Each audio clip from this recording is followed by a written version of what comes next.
I'm kind of over it. Okay, so we are live, and it is Holly. Terry's finally getting her camera right. Was I don't know if anybody else is joining us or not today. Um, but today is our last class in enterprise and innovation. And next week, we're going to start working on some social marketing class. Did you see that class? Yes, I Listed. did. So that looks good. Okay, Oh, yeah. so I'll add the information for our next class um, in a comment below after we get this set up. Um, I am. I mean, today's last. I mean, this past week, actually 2 weeks, because we had a week off. Lesson.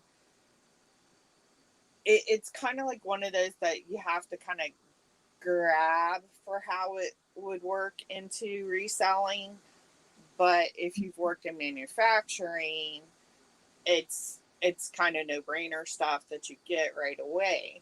And it's basically lean startup, which is building um, prototypes and like doing your investigation, identification, getting feedback, and then building another prototype, or like slowly building new parts into your your final product with purchasers that are willing to go along on that ride with you, where you're slowly building it up to the completed piece. But then networking is huge. And I'm going to let Terry introduce herself real quick, because I'm just raring to go. One of those days, I'm raring to go. But also networking, which is very important to us. So, Terry, introduce yourself. I am Terry, and I'm from Terry's Finds here on YouTube, Poshmark, my own website, terrysfinds.com. Trying to think of any other places. Haven't really branched out to Etsy or what do I want to say, eBay yet. I used to be an eBay seller a long, long, long, long time ago. So not really Okay. looking forward to getting back to that. But here we go. Let's go. Okay. So, let's go. So, first, I'm going to go off on a tangent, but it does kind of come back to networking. And this is something that kind of like irked me really bad today, but it is a good um, link in to how prototyping and answering questions out there can relate to reselling. So, this is a Coach bag. Now, the number on this Coach bag is reported by experts all over the internet as being fake. It's not fake, okay? All they're basing it on is the number. The number is a real authentic number. You can see the crispness in the thing. And now let's go into even more. This is probably one of the, okay. Coach. Fakes do not have, see if it all focus. Coach on your rivets. It's got it on every piece of hardware. It's on the buckle. This is not plastic. An easy way to tell, put your skin on it. If it's cold, it's metal. It's real. Okay? Fakes will be in. You can also take your little metal key fob. That's metal. The leather. Look at the stitching. This is what you're looking for. You're looking for actual evidence that the bag is real, not just, well, I Googled the number that was on it and somebody said that it was fake. That somebody, literally, I looked at the pages that these people are getting this information from, and it actually says Well, it's probably fake because I think they said something about um, the numbers. Like some number was weird. And it's like there's actually about 7 or 8 different numbering variations that have happened over time. So be careful when you're building your network and when you're building your group. Don't tell somebody that they're selling something fake if you're basing it on one thing, an internet expert who's never even actually seen the bag that you're asking about. There's a lot more to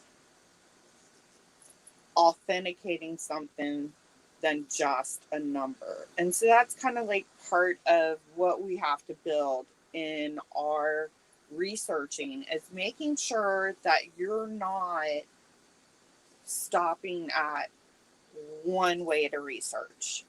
I just Google the number and then I know if it's real or not. No, you don't, because the experts that you're getting information from, they're another reseller just like you that maybe has been selling something for a little bit longer than you, or in some cases, some of the expert ones, they've just learned a couple tricks of the trade and now they think they're an expert because they learned a couple things and they haven't read all the information. They've never worked for a coach. They've never gone to a coach store. They haven't looked at every single item. So add more things to your things. If you're not sure because you saw the number, you looked up the number, and somebody online said that it was fake, ask some more questions. Say, okay, I just have a couple concerns. Can you do some close ups of the hardware? Because that's where you're going to see, even something as little as having the person do a little video of metal on metal clanging so you know that they're not trying to send you something that's plastic. That's an easy basic check right there. Hey, can you clang the two metal pieces together? Okay, yep, that's definitely metal and not plastic. So when you're planning out what your way of researching things are, don't just let somebody else tell you whether something's real or not. Actually figure out how to do the work. I'm going to actually take that just because there is so much disinformation about this specific bag out there. I'm actually going to take it to the the only thing with this bag that is questionable is the fact that it's got a signature lining and a signature bag. For the most part, well, usually it's a rule that if it's got a signature jacquard, it doesn't have a signature inside. So I am going to take it to my local coach down in Key West and have them check it over for me. A lot of times people will tell you to take stuff to the store.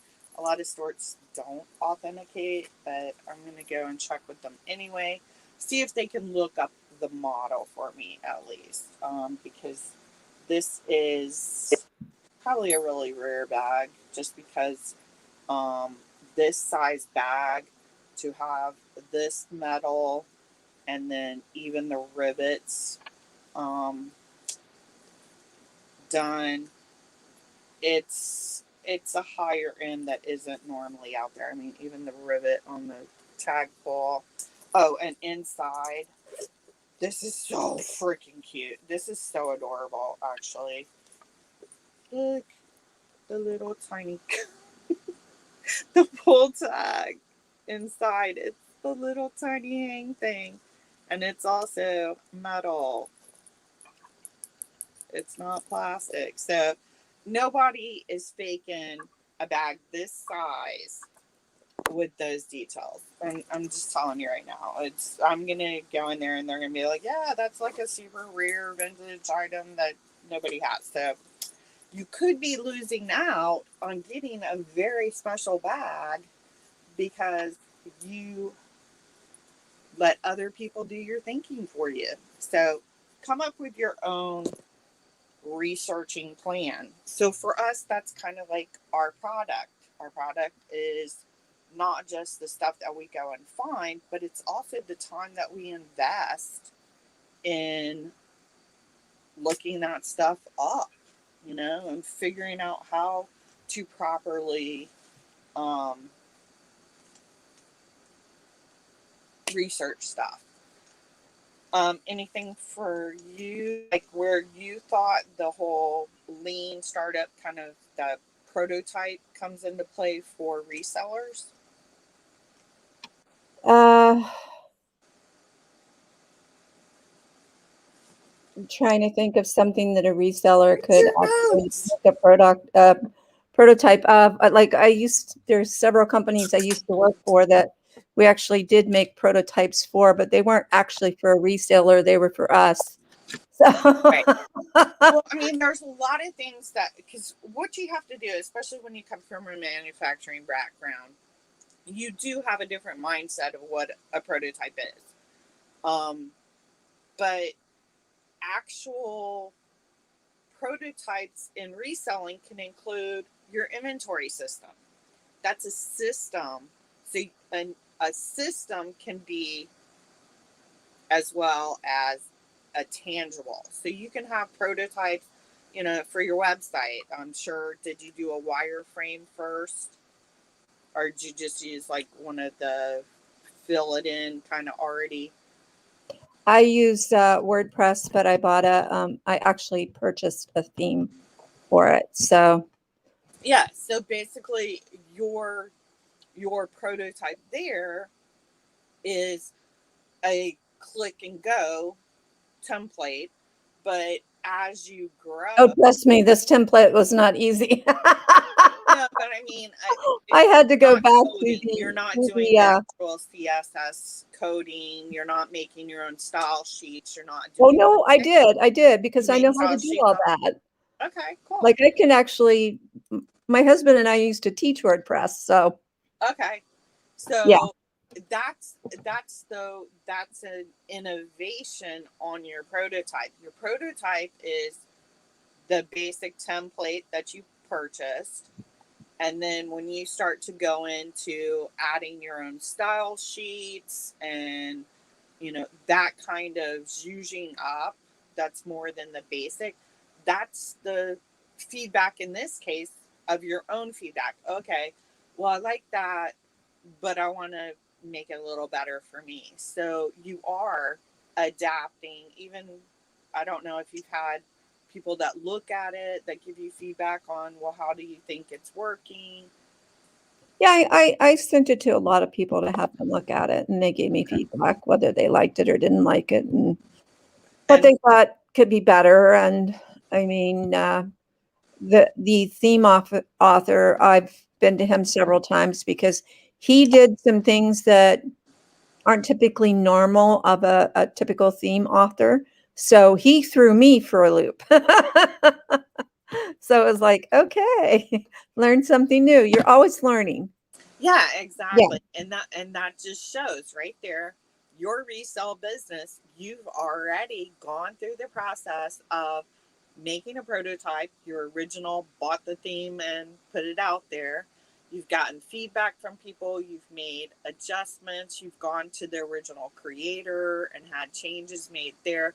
So you've actually followed that process, and it might not be a tangible thing, but it's part of your selling. Yeah, and I'm branding myself as well. Like I found a picture for commercial use on Pixabay. Yeah, I love Pixabay. And I've taken that from my website. It's on my YouTube channel. It's on my Poshmark closet, and it'll end up eventually on Etsy and on eBay as well. great. So, Yeah, okay. I'm going to tell you guys right now. I so cheated on this whole thing. I actually have a master's. It's not a master's degree, it's a master's certification, which basically means I didn't take like 4 of the classes to get another master's in it, um, in web and graphic design, back when I first became bedridden. I probably can't even do a wireframe on my own without having to look up books again now. But having that background, it does make me, in some ways, I think it's actually holding me back from going forward because I feel like maybe people expect something more than what I'm ready at this moment to be able to put out there. I've looked at maybe, starting to work on a wireframe, but I'm doing so much with trying to get this stuff together that I'm putting it off. And that comes into that part of the lesson where it was kind of like, ideas are great, and it can be great to have this idea of having my own revenue stream of my items listed on my website that I've owned Hunter Ryan for, since my kid was 3 and he was acting. But just having the idea of going into doing that doesn't do anything for me unless I actually take a step. And then like the other side of the not using my knowledge base is, instead of like actually designing my own logo, which I should be able to do pretty easily. I mean, even took graduate level courses in it. I literally used a template from Vistaprint from the first cards I ordered. I I liked the little olive leaf that they had on one of their Mm-hmm. cards. And it was actually originally, it was like the circle said, "Thank you for your purchase." And then I think it was, I don't remember what I think it was like 2 stars on either side.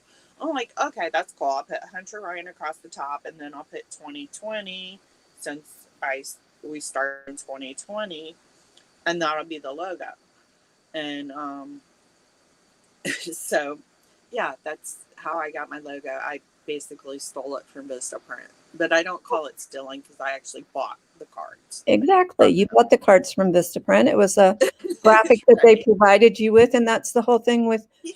what's happening with technology. Like I use Canva as Yeah. well, you Yeah. know? Canvas. So it's like Canva is so easy. Why reinvent the wheel when somebody already went and did it for me? Exactly. Well, and like I actually paid for the photo room account Mhm. thing because I've had um I've had Adobe, like the whole online thing, Yeah. well, since I started doing my master's program because I had to have it for the classes. And they jumped my like $19 a month up to 59. 59. Yeah. I was Yeah, no. doing the same thing. Yeah, no. And so we got rid of it. And my son like comes running in and he's like, "Mom, where's Photoshop?" I'm like, "I'm not paying $59 for Photoshop." He's like, "How do I make my memes now?" I'm sending him to Canva. I'm gonna send him to Yeah, Canva. Canva, or if he's got a phone, tell him to use Adobe Spark. Yeah, I don't know what he's using now. He's using something else now, but Yeah. that's something though that when I do finally get ready to build out a website where I will have my own store, Shopify, whatever, um, I'll probably get back into Adobe just because it's got so many programs that relate to each other, especially when it comes to like web design. Mhm. Because you can like do your wireframe on Photoshop, and then you can actually move that wireframe into your actual web design, and a lot of that coding will already be done for you automatically. So those are reasons to look at those kinds of Look at Affinity as well. Affinity. Yeah, I went from the whole suite, the Adobe suite, to Affinity, and there's 3 programs with Affinity. You buy them once, they're yours for life. You get the updates and everything else. So to me, So it just seems more economical. It yeah, is so similar to Adobe. It's not even funny. yeah. They just have Well, some things in different places, but hey, they've got yeah. tutorials for But that. I mean, I know I actually have the full Adobe from that was 2013. So I have like the full CDs, which I can still use those. I just have to find them and load them on my niece's system. And then I wouldn't have to pay the monthly, but you're not getting updates. You're just Yeah. using that one old edition, and you're not really able to do stuff online with it. It's kind of like stuck on just your computer.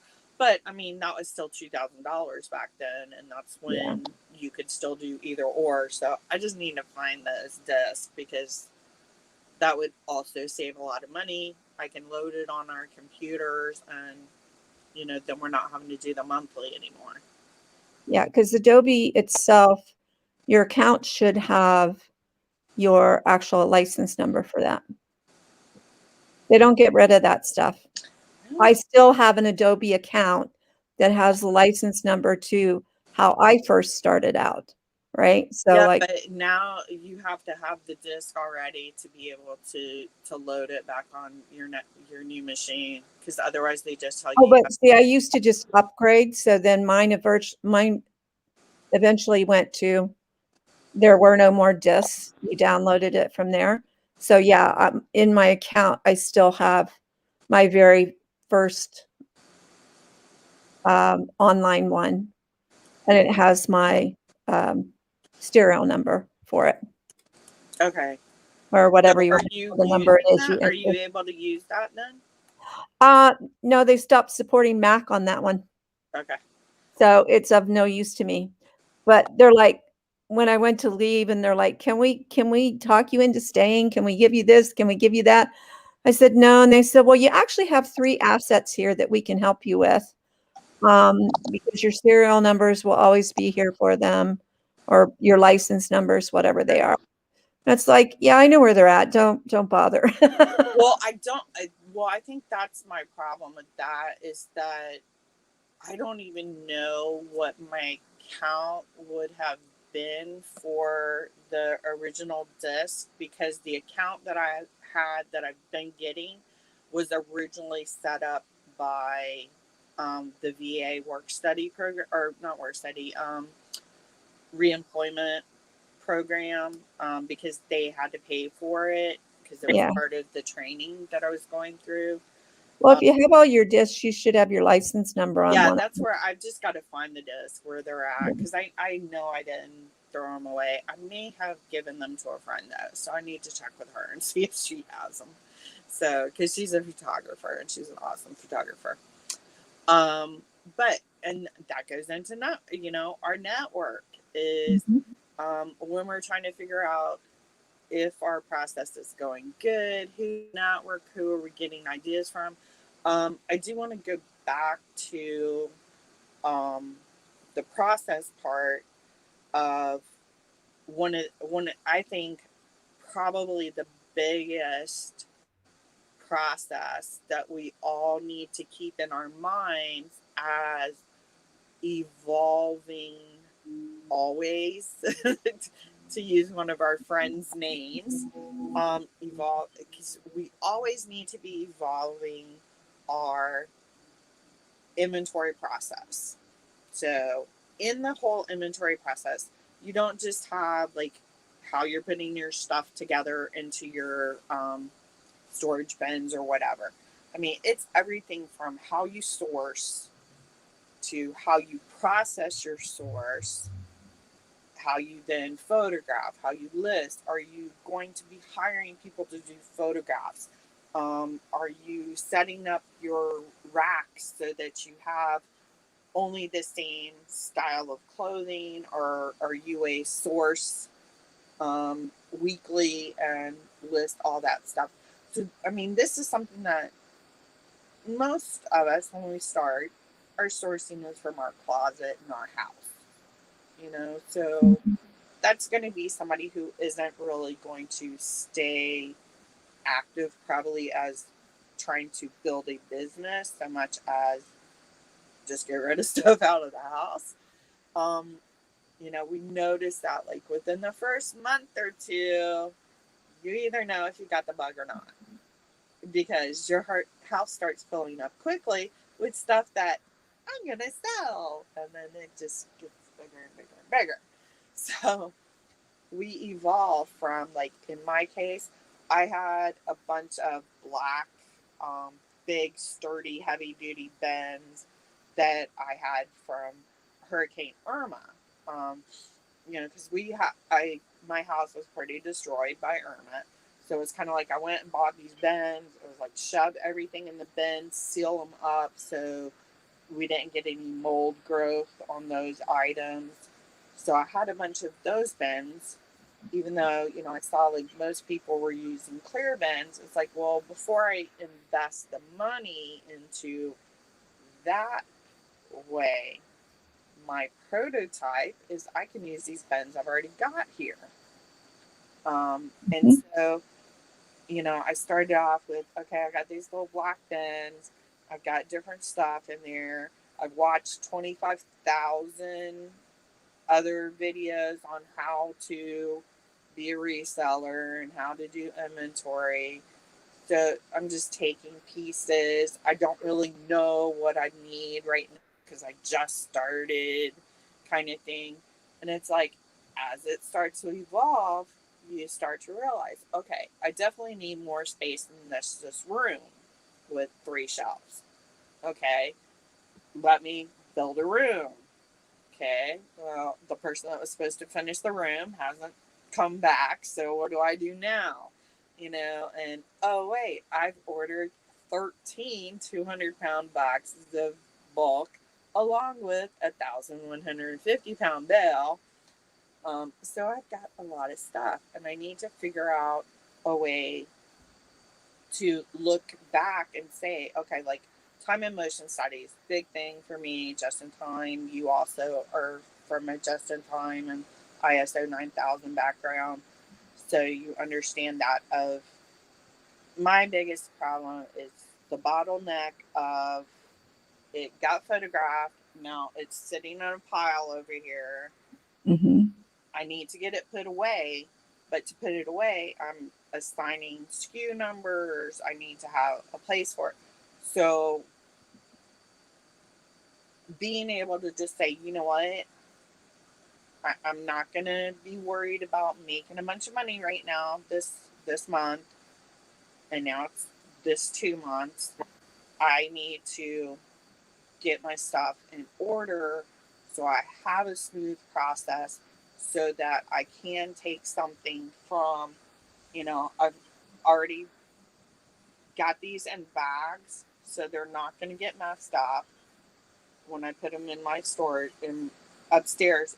Anything leather, I'm actually housing in the guest room / Pastopia Studios, just because even with the dehumidifier and the air conditioner, leather is got a higher tendency to just a little too much heat or a little too much humidity, and you're going to ruin it. So it's best to get all your leather stuff in your house where it's the highest dehumidity, and all of that. So getting that sorted out, and that's something that we need to do in this process of, okay, here's the prototype of how I'm going to run my system. Now I need to look at where am I failing in that system, and is it because I need to do something different in an earlier step, or is it just because I don't like the next step and so I put it off? So how can I make the next step less tedious so that I'm able to flow better? So that's another thing that we need to think about when we're thinking about that prototype process when it comes to an intangible like reselling. Mhm. So, how about you? How is your? I know you're mainly doing jewelry because of your disability as well as space limitations. And was that the main reason why you went into those items? Do you see yourself expanding? Um, I do see myself expanding. First of all, I have a ton of jewelry around here. Second of all, I've been making way too many YouTube videos, and I got to get back to actually doing some listing and stuff. Yeah. And I do have a ton of clothing sitting in various parts of the house that some of it needs to be washed and dried or dry cleaned or whatever. And some of it's okay. I just need to get pictures of it done. And I've got a lot of new with tag stuff that that's been hanging up for a while. I've got to get that out of the spare closet and, get Yeah. pictures of that as well. And yeah. So, but I've got to, still work on my inventory system for the clothing. I'm pretty happy with what I'm doing with my jewelry because I have this huge jewelry box. I mean, one of the big stand-up ones. Yeah. So, I'm pretty happy with how I'm doing that. I can find anything that I have up there in a moment's notice because I know what drawer it's in. And as long as I know what's drawer it's in, I can Yeah. find it, That's great. right? You, So, I mean, are you actually tagging the drawers, or it's just you know where it is? no, there's only so many drawers in the big tall one. And then I have another one that's like a vanity type.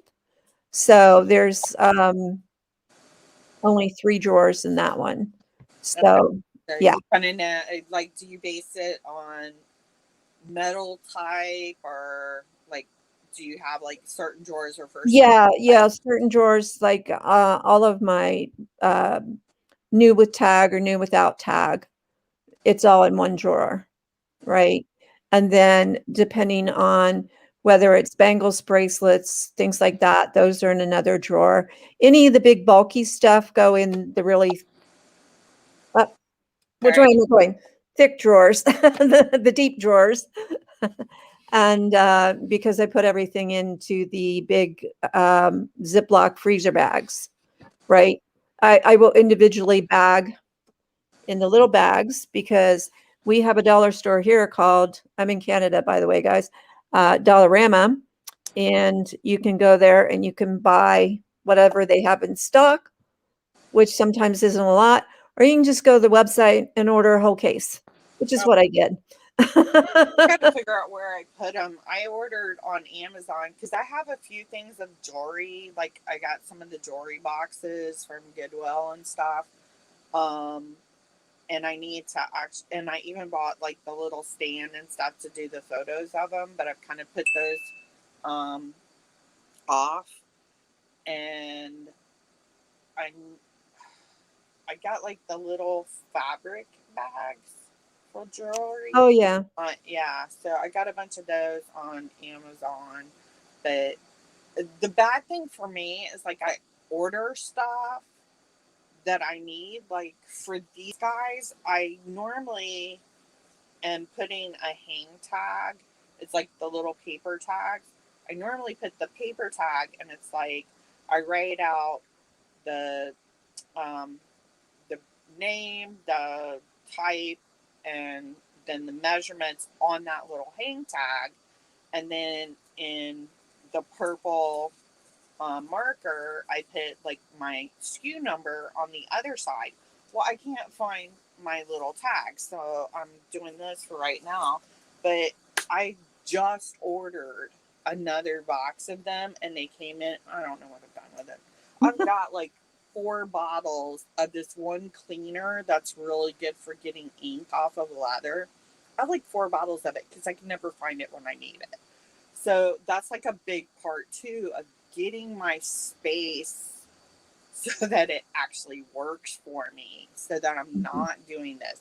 I want to have a set place that all of my cleaning supplies, all of my repair, all, I need that for me, because otherwise I just put stuff somewhere thinking, oh yeah, that's a good place to put it. I have a Lost one of my couple. lights for in here. I have a couple of clear bins.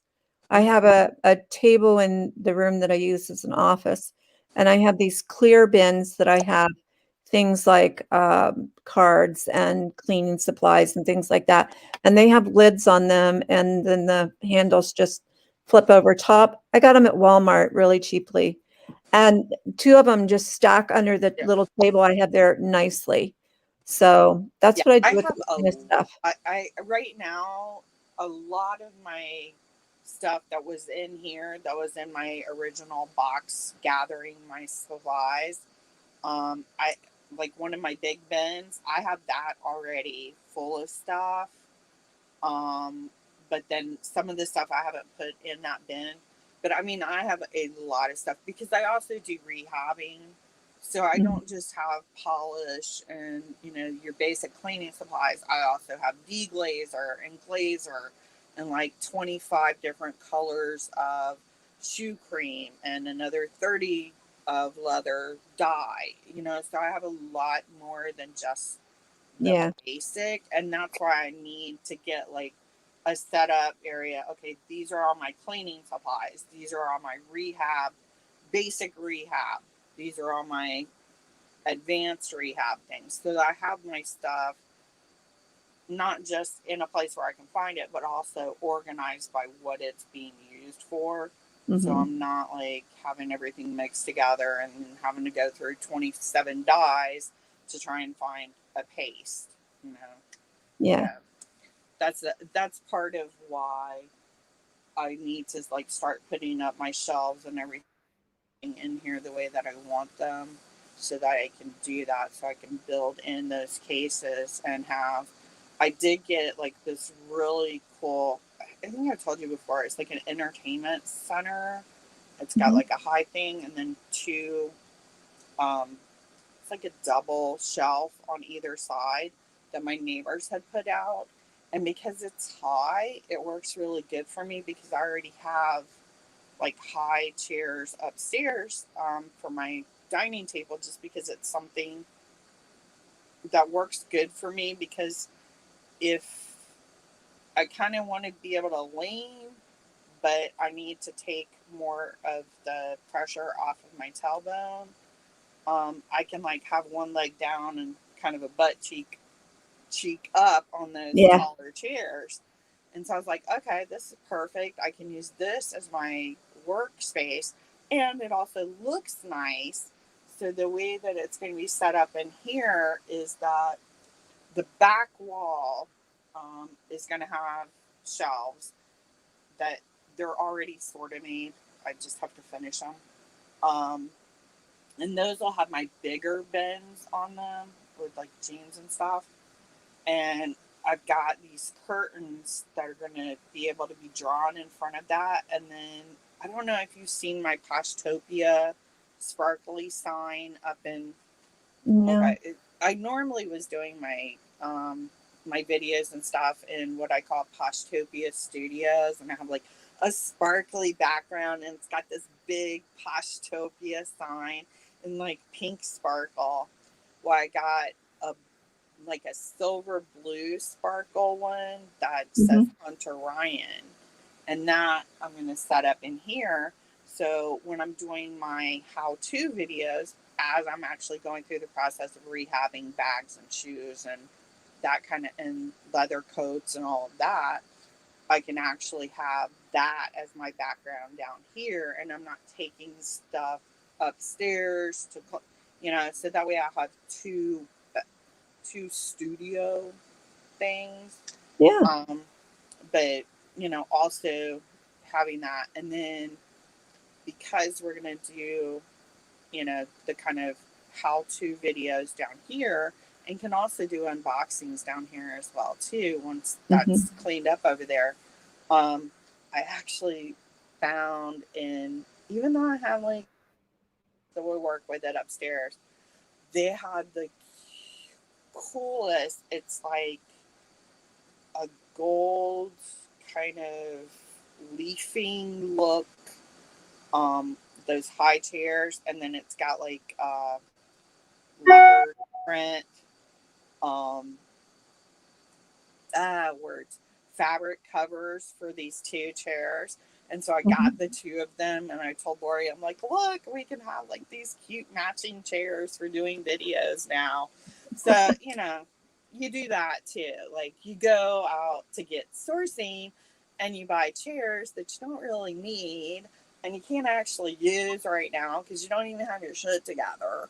So that's kind of like part of our danger, and that's kind of like where maybe we need to reevaluate ourselves. I did. Like, I have a bad habit of watching online auctions, and tonight is ending a movie auction with tons of brand new clothing, still tags on it, name, brand, designer. And I'm going, yeah, okay. They want you to take the racks with it. I'd have to rent a truck, right? And so I talked it over with my husband, and he's like, I don't care what you do, but you got to figure out where you're going to store it. And I'm going, Yeah. Okay, I'm just going to bid on all the jewelry then. Well, I mean, if you're getting racks and stuff like that with it too, that could even be something where you at least temporarily rent a warehouse, Yeah. You just have to make sure that if you're renting warehouse space, you're doing it in the climate controlled ones. Yeah. Next weekend, there's actually a sale in up by West Palm of Lynn's Closet LLC. She's big on Instagram. She does like the Instagram reels. She's really cute. Where she's had like the huge warehouse thing, and she's gonna actually get rid of it for a little while, step back, kind of step down. So she's having a big, huge sale, and she's got a couple like nice racks and stuff. But it's like, I don't really need some, because this is stuff that like looks like kind of like a actual store. Yeah, that's what these are. These are industrial, retail store racks. Yeah. And it's like, well, a movie set. You see like a stylist bringing in a rack of clothes for a rich person, right? Yeah. Yeah, it's those kind of racks. See, that's great. I would love because that's actually, I'll use my thing. So these are two of my racks. I have two racks that have like little pieces that pull out. That put together. I have another one of those that's not put together yet. And then I have a Z rack on this side behind me that's like an 8-foot Z rack. And then I have a 2-sided rack upstairs that's like one side is high that you can put like dresses and stuff on, and then the other side's low for like shirts. So I definitely have plenty of racks, so I really don't need another rack anyway. Yeah, I have enough. I do too. And it's like, yeah, I just wanted the clothes. I didn't want racks, right? But then I really don't have a place to store the clothes. So yeah, it's like, yeah. But, if you do plan on going ahead, at least now you've got like an idea of things that you could do. I mean, I don't know if you already have a dedicated space that you would be expanding, or if it's just there's no way to expand it. No. Yeah. So that's something that you're not really, that at least confines you from doing crazy stuff like I've done, where it's like, oh, I've just added on to my house, and my house is like 1,200 square feet, and so basically one whole side, so like 600 square feet, is what I've added on down here. Part of it I still have to have my tools stuff, but and my tanning bed. Yes, I have a tanning bed, and I haven't even turned it on once yet. And I live in the Keys, and I'm freaking a ghost. But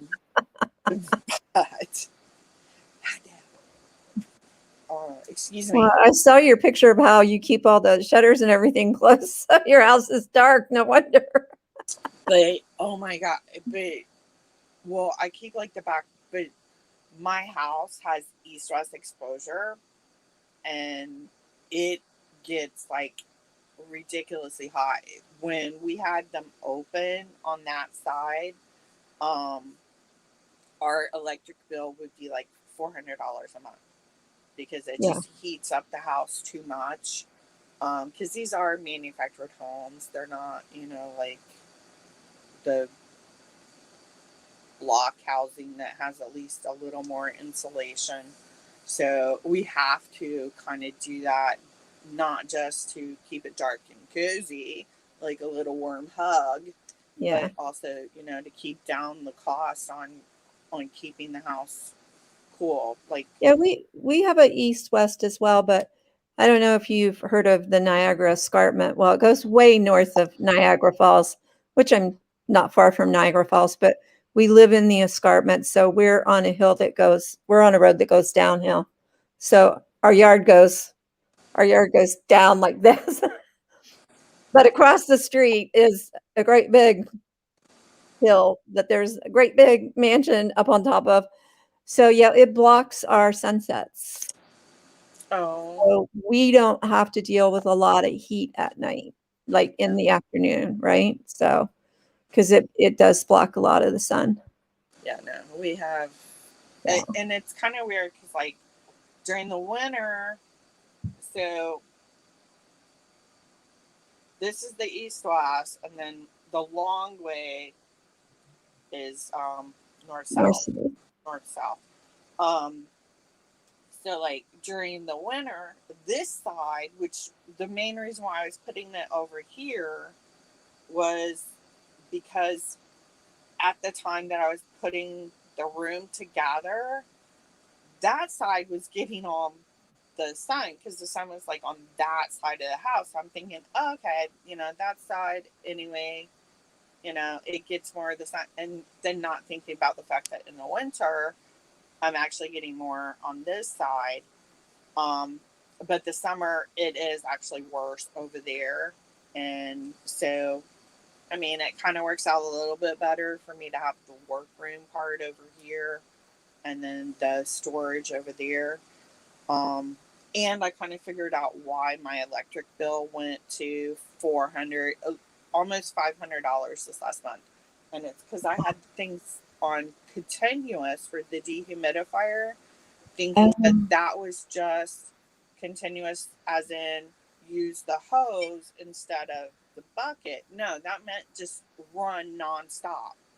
So yeah. my electric bill went from $160 a month to $500 last month, and I'm like, Wow. I gotta quit. I just gotta sell everything and quit. But now that I got it figured out, it should be a lot better. I'll be back down to. I mean, I was expecting $200 a month extra for electric just to make sure that you're keeping good temperature. I see we do actually have somebody viewing now. Hi, Hi. welcome. We've been talking for like almost an hour already, and we haven't even gotten to networking. Right. We've been talking about our houses. Yeah, but I mean that's part of that Well, yes, system, and that our and that houses are our storage. So, yeah, exactly. And you really have to think about that whole process. So from the moment that you start, so that the day you're like, I'm done, I'm selling my closet, every single minute you need to be willing and open to accept that you may have to make changes to your prototype of your system. And, mhm. especially if you're planning on growing and changing and stuff like that. So being able to get, oh, we got two. Look at that. Hey Yeah. guys, welcome. We're talking about this is actually the last week of our course that we took on Future Learn, in innovation and enterprise. And this week was on, oh, we lost one person. Sorry for boring you. It's basically on um, prototyping and lean prototyping. And next part, which we'll get into now, is about networking. And you're actually doing that by coming to listen to us talk. It's part of that networking of reselling and how that works. So I'm going to have a question for you guys. And please, watcher, join us. Write in the comments if you do this or not. Do you have cards with your closet information or your eBay or anything like that on them? And do you carry them with you? Is that a no, Terry? I have cards. I don't carry them with me because right now I don't go anywhere except for doctor's appointments and stuff. So I don't carry them with me, no. This is what I'm just going to show you. This is what I carry with me no matter where I go. Oh, your little pocket on the back of your Here's my phone. And it just goes right in. But it has my driver's license, my health card. A couple cards in there. And a MasterCard and my bank card. And yeah, but put like 2 or 3 cards in there. That's all you need. I mean, yeah, and then I have cards. My vaccination records. I'm just going to be starting another business, and let's just say I've got some, good images of some vaccination cards. Interested. Well, you want to come to Canada? We're opening the border tomorrow. Yeah, and unfortunately, the U.S., although we have a free open border at the south, come on in with COVID if you have it. Even better, we'll send you to a state we don't like. Apparently, we're not reciprocating the open border with Canada. Not until the 19th or 27th or something like that. Yeah, last I heard, according to Biden, the giant holes of millions of people coming in at the southern border with COVID, fine, no problem.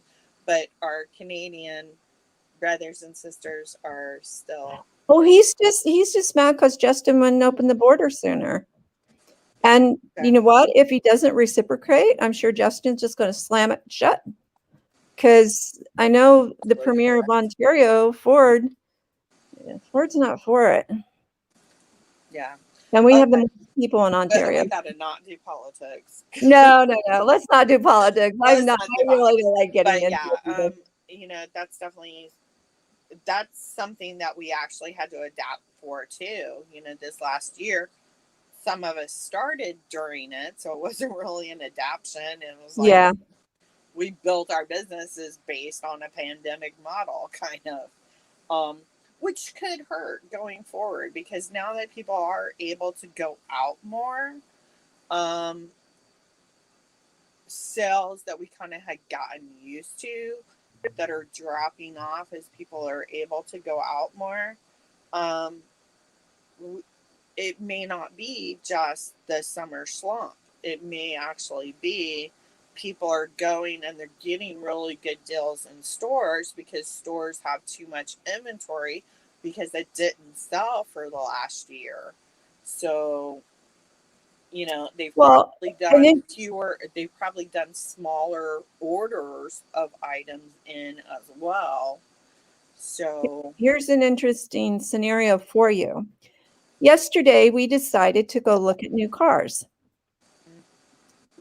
Reason being is because I need a car not so low to the ground. So we were looking at SUVs. And we ended up at a Ford dealership. And they were showing me a 2021. Because I was looking at the price difference between 2021 and 2022. And I'm going, this one only has 17 clicks on it. So, nobody's really test driven it very far. So they were saying, well, you can still go online and choose everything you want for 2021. I'm going, what? And then you print it out, bring it here, and we'll order it for you. I'm like, what? So then they explained that they have everything because the Ford SUVs are made in Michigan. And I noticed on there, it said not for sale in the US. And Okay. that's why, because they But were made for it us. has different catalytic converter requirements for Canada as versus the US. No. There used to be, I don't know if there, No, because normally that's why you couldn't. it's just how they do it. Like a lot of the plants here in Canada actually make cars for both Canada and the US. Okay. They're on the same assembly line. But anyhow, they were saying that they don't have a lot of 2022s right now because they already had all the transistors and all the parts and everything in stock for the 2021s. That's why you can still go online, Yeah, and in Michigan, they will build me a 2021 yeah, and and that, ship you know, across the and border. but we've got it. You know, people that have been doing it for a lot longer, you know, they maybe have a better understanding of how their normal cycle will go, whereas those of us that started during the pandemic, you know, I don't know, because it took like a little while for me to boom up, and then I got to where I was probably doing about $500 to $1,000 a week. And then since I shut everything down to redo my inventory, I've I've been making a couple hundred a week, but it's mainly like one or two bags, which is Mhm. fine with me. I'm only having to pull one item and make, you know, the same thing. Um, but uh, I don't know what to expect next year. I don't know if once Yeah, I get my stuff back, my inventory back up, if that's going to be, I'm going to be back to where I was before. It was like I could do 10 sales a week, but still either I was getting big enough bundles or, you know, higher price items to where I'm doing $500 to $1,000 a week. That would be great if I can get back to that and right. have that be consistent. But I mean, I had just gotten to that point when I shut Yeah. everything down. So I Yeah. don't know. We will Yeah, but I see. mean, just how you're saying about, those of us who can go out now and everything, the sales that we were used to getting might not be there because the inventory. I mean, I've seen it both ways. At one point, we thought our refrigerator was on the fritz. We went to go get a new one, and they're like, "We don't have any. You're not going to find any fridges anywhere." Yeah, because Like what? nobody was there to make them. The Yeah, factory they. shut down. Yeah, the factories were shut down, so it's like they had sold everything they already had in stock. Yeah. Whereas, but like with the car dealerships, you can still, I thought, oh, I can get a deal on a But I mean, 2021. that also No, I can't get a deal on a that 2021 also because they're plays still into making them. the fact that the factory shut down, but supply was already bought for. Exactly. You just don't have those already put together and out on the lots. Yeah, and they're trying to send everybody there to do the 2021s because they don't have the parts for the 2022s. They don't have enough of the parts for the Yeah. 2022s because of the factories that got shut down overseas. Yeah. It's gonna So, be crazy, and yeah. so this may be even more of a shock for us than, you know, going into lockdown was. So we'll see how it plays. Well, we're Ford is Dougie Poo. I'll just call him Dougie Poo. That's my little pet name for him. Dougie Poo is expecting a fourth wave here. Yeah, but see, the thing is with like these new variants that are coming out, you already have like a decent herd immunity going on. I mean, there's still people like me that haven't gotten the vaccination because, like, for me, it's I have several procedures or surgeries coming up, and they've told me specifically, do not get it until we're done with you. Then we'll worry about whether it works. I also am the queen of words, side effects. Like if there's like a list of things that can happen to you, I'm gonna get most of them and at the worst extreme. I'm just like, I don't know why, but it just keeps happening. I'm the queen of allergies and infections. You what? I'm the queen of allergies and Oh, infections. allergies and infections. Okay, I thought Yeah. you said something about you were getting an infection. I'm like, what? Oh yeah. No, every time I have something done, my family doctor's like, "Did you get an infection? Do I need to see you?" Okay, y'all don't even want to know about my infection story because we're talking. I had to put my hands into my body and pull stuff out and put stuff in. Yeah, when you have an open wound. I got an internal infection when I had my Yeah, kidney well, cancer. I'm talking like when you have an open wound. Yeah, they opened me And back up. yeah, you have to soak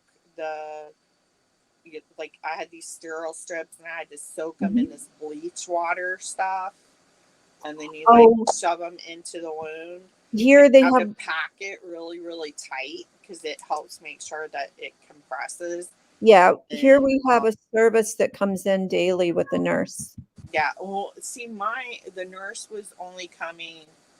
I think it was like once a week. The nurse came, and it was mainly because I was fine with it. You know, I was like, yeah, whatever. And I'm shoving. And she was like, the first time that she showed me how to do it, she was just like, you did that really good. You know, like, okay. She's like, no, you don't understand. I have Marines that passed out when I tried to get them to pull out the thing. I'm like, I am a mom. I was a mom. I had seen all of the slime things that I just doesn't faze me.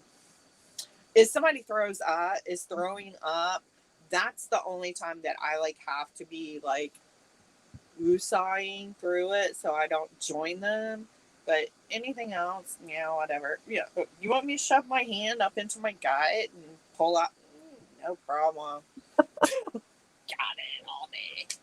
Yeah, So they cut me back open in the ER with nothing to numb me. They just cut it right open. Then they accidentally, the doctor and my husband spilled ice cold water all over me.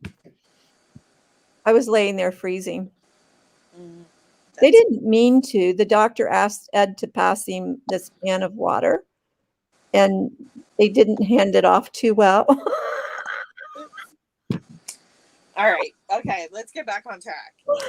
Jesus, people are gonna get to this part of the video and be like, "Yeah, no, I'm out." These two ladies are crazy. What the heck? They're talking about gross. Okay, so networking. So ways that we can network that people probably aren't are carrying cards with you, and that's something I do all the time. I will hand it off to the clerk at the gas station, like, "Hey, you want to make a little extra money? Check out Poshmark. Here's my thing. If you use my name there and you sign up, you're gonna get $10 off your first order. It doesn't have to be from my thing, and then you can set up and like you can sell, like you got stuff laying around the house that fit or whatever. Put it up there." I'm like, I made X dollars or whatever. So it's kind of that elevator pitch that they talk about in this week's class, is that figure something out that you can say fast enough to a clerk who's got a line behind you that you could hand off your business card to that person and give them an opportunity for them to make money reselling. You're pumping up your business also because now you're getting higher numbers on, like on Poshmark. They do it's like reseller. I don't even know what the name is, but it's like recruitment, something recruits. And, like I'll go on there every now and then and be like, oh, okay, I got another one. And it's just from handing out Yeah. my cards when I'm going around. Recruiting new poshers, I believe is what they call it here. Yeah, recruiting new postures. And so, and then, my new cards, because I just redid some. Um, Another key thing, if you're going to use your business cards like I was as in my order thing, get un like get the matte, don't get a gloss, because then that way the matte, it actually absorbs your ink when you're writing on it, whereas Hmm. the ones with the glossy like regular business card thing, you have to like sit there and blow on it, and get the ink to dry. So that's just another heads up thing. So that's what I've done now with my new cards. I've got them like the matte finish, so it actually absorbs the ink. Um, but you can do that. Have on your card, basically your logo, your branding, whatever that is, and then you can have like I have. Thank you for your purchase on those, even though I'm handing them out regularly as well, because I do also use it as my thank you card in my purchases. But I have my link tree now. Before I had, my Everything's separate. my email, my Poshmark closet, and um, oh yeah, I had Facebook, but I shut down the Facebook page because it was just too much at that time. I may redo one. But now, because things change and I'm adding new stores, like I've added eBay and Mercari, I've decided, just put it on. I say, find me eBay, Mercari, and Poshmark on there. And then I've got my link tree. And that way, I know by handing out those cards, everything's always up to date. So I add a new closet, I immediately can go on Linktree, boom, boom, boom, add it Hmm. in. I'm starting to add now the affiliate link thing. So like right now, I have any promo because I know you asked me, right? Aren't you the one that Hmm. asked me about where I got my bags? So Yes. I got these for my purses and my shoes. So for purses over $50, and yeah, purses over $50 and shoes over $30. I have these nice little. They're actually like a paper fabric, which is really important for anything leather because it's going to breathe. Don't want to get anything plastic because that will actually sweat on leather, and that's where you start getting the leather where it kind of starts degrading. So get the paper weave. It's like called a weave, but it's not like regular fabric. It's kind of out of that paper, but with the one color logo print, and you see how big it is. They'll actually Hmm. help you make the design on any promo. I made this actually in Canva, so I actually used this wreath design from Canva, and then I got the same olive green that's in my other logos. And you can see I added Poshmark, Mercari, eBay, and then I have my email and my link tree. Your link That tree. way, this information is going to stay the same as well. So, that's definitely something to look at. These cost me, I think it was like 97 cents each. And I ended up getting 420. My original order was going to be for 300. But they did a little thing that they said if you order an extra 120, we'll also give you 75, like the little miniature hand sanitizer bottles. So I've got hand sanitizer bottles with my information coming, which also great thing to have with you. You Hmm. can hand out to people. People are definitely using hand sanitizer now, Hmm. and it'll have this same logo print on there. I'm actually going to take them with me to Posh Fest. So I'm excited. But, a lot of people will go to the dollar store, they'll buy a bunch of, I'm sorry, but crap from dollar store, and they'll use those as their free with purchase. And this, not only is it less than $1.97, it's good, it's decent, nice quality. It's going to take care of the product for you. Looks like you could kind of put that on your back as It's well, like a backpack. Yeah, well, that's what they actually are. They're Oh, they're okay. sold as backpacks, so they're Well, that's drawstring backpacks. But I'm using it as a dust bag for purses great. and shoes. So That's that's a the great other thing, idea. just think outside the box. Okay, I had originally, I've got one here. So my original purchase was these. They're a lot smaller, and these are official shoe dust bags. Um, but without the print, they were $1 each. So I got a stamp, and I haven't stamped this one yet, but I got a stamp from Vista Print that I was just stamping on there, and it would say Hunter Ryan, thank you for your purchase, and then it had my closet thing. So I was Mhm. just stamping a small thing on there. But these are $1. They're too small for like the big bags and like my boots and stuff. So I was kind of looking for something larger that I would be able to put these larger bags in. And I saw these, and I also saw that these were that paper kind of fabric, so it's not going to mess up the leather.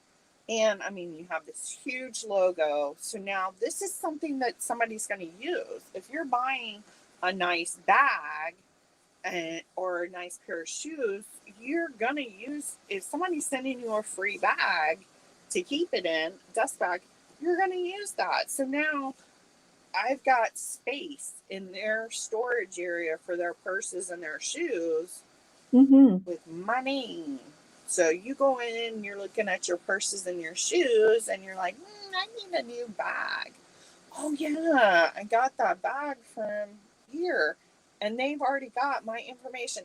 Even if it's changed, if I've changed, like, say I stopped using Poshmark and I just go to Etsy or something like that, this is going to always be updated because I've just given that link tree address. Mhm. So that's a good thing to use, is always choose something on your long-term products, like, your marketing items that can be used long term. Try and use something like this where you're always able to update it, and no matter when, somebody's gonna be able to find it.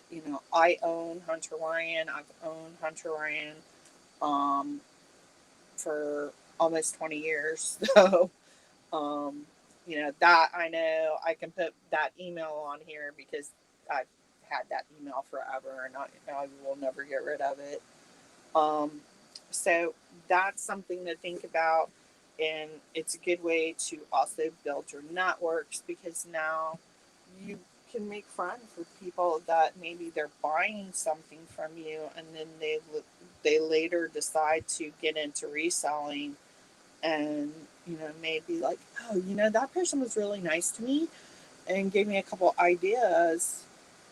Let me ask her a couple more questions, or talk to her about getting more into reselling, and being able to build that connection with someone and become a mentor, because part of that, getting feedback on your process, that that definitely includes, very seriously, that includes people that don't have the love, like you talked about, you love this idea so much. Well, if somebody's new, they're looking at this thing that we do with no rules in place. They don't love any specific rules that we've already started to learn. We definitely, got put into, okay, here's the rules, and these are the rules you should follow. Well, sometimes somebody new coming in can say, you know, I noticed everybody sends out offers with money off the shipping every single time. Well, like for me, when I first came in, I was like, that $2 at that time it was like $250 that we had to do. Now we've got the $150. I was like, well, in reality, because they're taking that $250 out after I've paid my commission, that means accounting wise, I'm paying commission on the discount, the shipping discount. Whereas I'll tell my customers, I say, look, instead of giving you a $250 shipping discount, I'm going to give you an offer that's, that 10% plus $3 or, $2. So that lets that buyer have a lower sales price because now they're paying tax on a lower list. I don't know anybody that pays tax on shipping. I don't know if you guys do in Canada or not. Yes, we so do. I've heard a couple. See, we get dinged on Poshmark. Yeah, we get dinged the tax on that shipping discount. Yeah, so that's the thing is, if you're giving the shipping discount, you're paying tax on it in that way. Whereas if you drop the list price, they've now got a lower list price and they're not having to pay tax. Oh no, but we're paying tax on the shipping discount. And that's where I'm saying, it's like I came in from the outside going, that doesn't seem very that's kind of counterintuitive to me. I'm paying probably $3.15 for that person to get a $2.50 discount, and it doesn't help me. Whereas I could say, hey, I'll give you $3 off the list. That's going to help me. I'm not paying $3.15 for $3, and it also is helping the buyer because now they've got a lower list price that they're having to pay taxes on. So that's part of that thing where you can go and okay, that was a little annoying. You can go into a new area and kind of be willing to ask questions, because sometimes when you're first coming in, you may be afraid to ask questions of these people that have been around for a while and, they know stuff, but you could see something that everybody's overlooked because they've been given the rules. Here's the rules. These are the rules that you're going to follow if you want to be a part of our group. And so everybody just kind of goes, okay, thanks, and then we sit down and shut up and don't ask questions and don't try and grow more than just with that little rule book we've basically been given. So, thinking outside the box, that's part of why I really like this idea of what we're doing here with Reseller Inc. and taking free courses from Future Learn. And in some ways, like this lesson, a lot of the manufacturing parts of it really don't straight line relate to us as resellers. But then when you kind of open your paradigms, you see how it really does, because we do have systems that we put in place as far as our sourcing, our process, our inventory control, all of those things. We're constantly, adapting those processes. So we're constantly doing a prototype, feedback, redo, even though it's not like a physical product. And I was going to say, once upon a time, I used to work for a greeting card company. So there's a great parallel between manufacturing and reseller. We used to, the greeting card company, the home office was actually in England, in the UK, and we had one here in Canada, right? Although we weren't the home office, we were a satellite office, but we would entertain other people's photography. So when we knew that the boss was coming in from England, we would have these photographers bring in their artwork, and not just photographers, but artists, Artists. people who drew, people who wrote poems, wrote sayings, things like that. And we would have them come in. We would meet with them first, and Right. we would see what we liked. And then we would have them come back when he was here. Right. And then he would get into the whole discussion with them of whether or not he was going to do whatever with their stuff. So it is kind of like a parallel. So if you're going to use Canva, which is a great program to make up your thank you cards or postcards or whatever, I use Canva. I made up my thank you, and I've changed it a couple times over the course, and I still kept the same design. I just put extra wording on it, or like the link tree thing. And then I print it out on a piece of paper. Now it comes out postcard size, but I do slice it up, and so it's nice and neat and everything. And then I handwrite on it as well. So I mean, there we're incorporating something that something I used to look at with artists and stuff when I worked for the greeting card company. Sorry, that's my dog. Yeah. Somebody's sitting in front of our house with a really loud exhaust. Sammy, no. Yeah, we're like at an hour and a half. I'm just gonna mute. Mine's been stuck outside. She's trying to settle him down. We're probably gonna end pretty soon here. Okay, there we go. Yeah. Yeah, go ahead, and then we're gonna talk quick about the next. Yeah, so it's just there is that parallel there that you can look at manufacturing, because we were a manufacturer of greeting cards, and it's how we did the process, and it's how you as a reseller, you have to look at yourself as a business as well. You're not just selling clothing and jewelry and things like that, but you're selling your reputation, you're selling yourself as well. Yeah, and you're selling a service.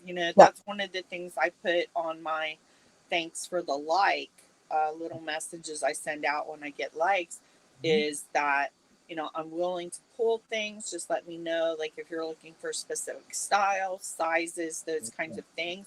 And I actually got it as an e-download, but I got like a planner, a reseller planner, and one of the forms in it is customer sheets. And you see this a lot, like when you're in sales businesses, where you'll put down information about who their wife is and when their birthdays are, like that background stuff. So we make a cold call again to try and get more sales. It's not so cold, it's more personal. So it's kind of that same setup, but then you're also putting in there, like somebody tells me they're specifically looking for this size, this style of Levi's within this price range. So that way, when I'm out sourcing, I know this one person that if I see those within a price range that I know fitting their price range, I can at least make, a little profit on it. You're becoming a personal shopper for them. And, and a lot of us bring that up when we talk about low ballers, is that these people want the items for what we paid for it. Well, we're not just selling the item, we're selling that personal shopper aspect of, we've gone out, we've done the work in digging the bins, or combing the thrift, or making the auction sale. We've made an investment into inventory that's the same as a business investing into a system or a process, or making a thing. And we do expect a return on that investment, you know, and so we want to make sure that we do think in business terms. I paid probably, I think it was like 85 or so that I paid for this, sourcing it. It's a Brahma bag. I just had someone send me an offer of $100. Mm-hmm. Like, okay, not only did I just list it, but this is like a $500 Brahmin bag. And you're sending me $100 offer. No, you know, that's not worth not just my investment. I mean, yeah, if I want to make a quick, fast, actually, I would lose money still, because when they take their 20% of 100, so that makes it 80. So now I've already lost money, you know, but I've got an investment in this. And so when I put my money into buying this for, you know, $80 or whatever it was, that is also with the idea that I expect to make interest on my investment on top of a profit. You know, I'm going to Well, spend, yeah. you know, I'm going to spend an hour cleaning it up. I'm going to spend time taking photographs, listing, putting it on the different network. I use Vendu. I'm actually doing my drafts now in Vendu and then sending them out. But all of that is time. So not only do we deserve to be paid for our time, just like But like anybody your else. huge electric bill that you got. Exactly. You know, a $500 electric bill. I That, mean, you know, people think, okay, when I was talking about greeting cards, yeah, well, they're kind of cheap to make, but guess what? I mean, they're getting up there in price as well, because you have to pay the salespeople. You have to have to pay the pay the people who go artist in their and commission. and keep the inventory fresh. And see, it's been so long since I did that business, I can't remember what they're called. Merchandisers. So you have to pay the merchandiser. You have to pay the warehouse staff. You have to keep the lights on. You have to pay Right. the people in the front office. I mean, it's the same thing. We may be one or two people businesses, right? Right. Because I have seen some husband and wife teams. Yeah. And so, And there's people that hire people in their yeah, business. there's people that hire people as well, virtual assistants. And And that's part of that, you know, rebuilding your your prototype or your system, is that maybe you do start to grow to the point that you can afford not just to cover your return on investment that you expect for your investment into the item, your time, you know, all of those. It's actually called, just so y'all know my nerddom, you have your direct costs and your indirect costs. The indirect costs are the electric and, you know, the gas. Those things are your indirect costs. Your direct costs then are the actual goods, supplies that you use to repair, clean, or whatever, the good. So you want to make sure, and I think a lot of people do forget, especially when they're starting it out as kind of a hobby, they forget about those indirect costs, and they're just looking at, well, I only pay $5 for that. So if I get $6, you know, if they sell it for 7, then I'll make $1. So I made $1, so at least I made money. Well, if you just got it and you haven't really given yourself time to get it out there to see if somebody's going to actually pay you the full value, you could be actually losing money, even though your cost of goods minus what I got says you made $1. With all of your incidental overhead costs, you probably lost money. I mean, I figure based on like my um my electric, my water, supplies, all of that stuff, I actually average in, like when you're doing your um when you're putting in your information into your Poshmark closet, or if you use Vendo, you can put in there like how much the item costs. Well, I don't just put how much I actually paid for the item. I also include $2 to $5 based on the type of item it is, knowing whether I've got to do things that cost more to do or not, of indirect cost onto that, so that I know when I have my sale, that profit that I'm seeing show up there is showing also after I've deducted indirect cost as part of that cost of item in there. So I don't know if you use that or not. In Poshmark, it's down in your additional details. You click there and it's got, that's where you can put your SKU numbers if you want to SKUs. You can put like how much it costs you, and then you have like an area for notes. And that's a good place too. Like if you want to put that, like say you figure your average indirect cost of goods is $3 to $4, unless you're having to do something extra with it. If this was one of the things where you were needing to do like a bunch extra, or you had to buy something specifically for that you can use on more things in the future, but you specifically had to make $20 for a specific color dye, you may be able to use it again in the future, but you bought it for that thing. You want to put that in there, and then you can even put a note. The reason why cost of goods is so high on this is because purchase of this dye, which I still have things left. So use those areas. In Vendu, you have that same thing. You have a setup where you can put in how much it cost you, and go ahead and start following those. Add those to your, when you do your CSVs, like a great way to track your inventory, download your CSVs, which is your comma separated variables or values. It's like Microsoft workbooks.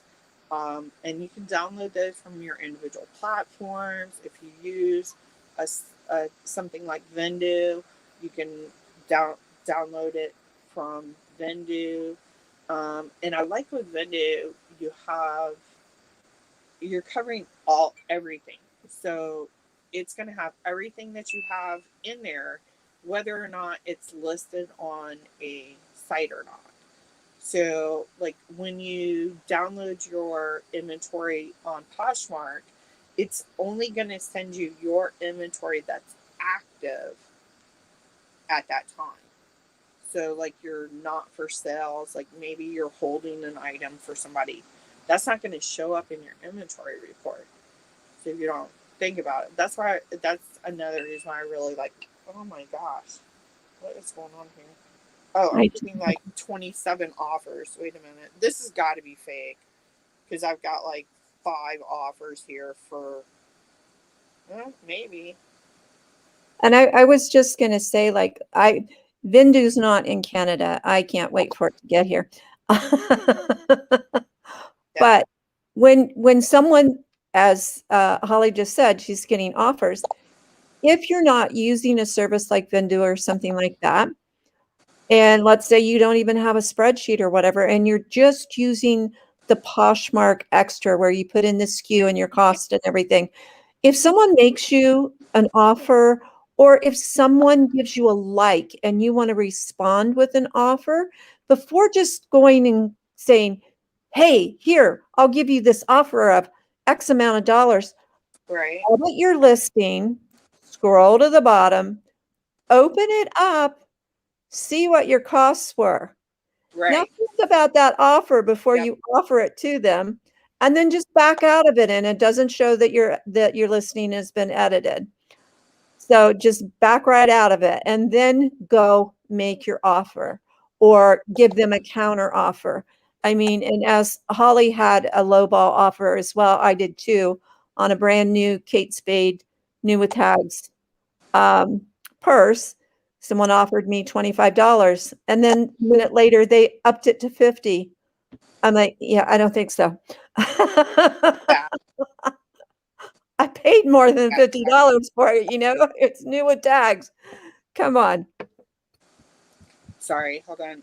This That's person, like, okay. it's literally one person that sent me like 5 offers on Vendu because I do free shipping too. So I'm Hmm. telling them like I'm gonna make a bundle with all of the things they just offered me on, and then that way I only have to pay shipping once. Yeah. Let's see. So see, this is a good lesson. Just Yeah, listen to what Holly's saying right now. actively doing it, actively working it. Hmm. Um, and and thinking outside that box. Like the rule on Macari is, everything's one at a time. Well, why can't we do it as a bundle? Be like, okay, you want these 5 things. Well, that would cost me, like, instead of $5.99 for each thing, I can pay 10 and send all 5 things and one thing. That's going to cost me less, which costs them less. You know, not that they care if it costs me less, but Yeah. whatever. So let me see if I can do that because I already accepted one. And big shipping differences in Canada. It's $13.49, and our lowest, Bad. our first tier down is $9.99. So you're paying that $3.50. Yeah, and I see, and that's the thing is Plus tax. I hate doing shipping discounts or anything, but basically it came into that whole little it's the rule that on Macari pretty much people expect free shipping. Yeah. I've made sales. I was making sales on Macari before I added in the shipping. I'll pay the shipping, um, but I noticed that And we don't have Macari here, but I'm pretty sure we can. No, that's not the one we can buy. We can't even buy from Macari. yeah, with the way that Macari's going is like if somebody like I I'm putting something in at a price that I know can absorb that $6 that I gotta pay for shipping. Well, now I'm getting somebody like offering me $3 or $4 less. Now I've got to think about okay, so now I'm putting like 30 cents of what was supposed to be my profit into paying for the shipping on top of what we talked about before with that you're paying tax on the shipping when you're giving a shipping discount, you're paying a commission on the shipping when you're giving a shipping discount. So it's already like a horrible thing and I hate doing it, but I figured I was going to give it a shot on Macari just to try and see if it would do anything, and Of I course. got like, huh? I said, of course you are. Yeah, so that's part of we gotta like try things out, see Try what things out. works and all of that. So that's nice. So I sold 2 already. So she got like 3 more things. I'm gonna see if she'll do those as a bundle. Um, or 2 or 3 more things. Sorry. Um, but so some of this stuff, like we talked about this, hour and 38 minutes.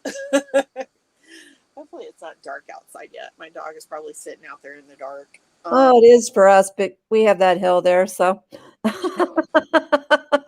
It's probably getting dark. blocks our sunlight. My dog like does like it when I work in the workroom because I can hear him. I'll let him run around. Like I have like the little doggy fence. I'll put it up and let him run. And so he like loves that because he can sit there and chase lizards.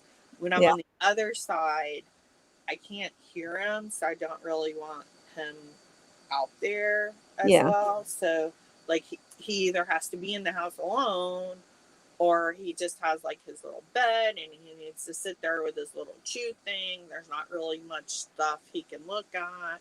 Occasionally he'll see like something wiggling and he'll just go and stare at it. Like, because he thinks he's waiting for it to move. He thinks it's like a bug or something for him to get. yeah. But so, what I was gonna go to really quick here, I just got to look at our thing for next week. And our person that's joining us.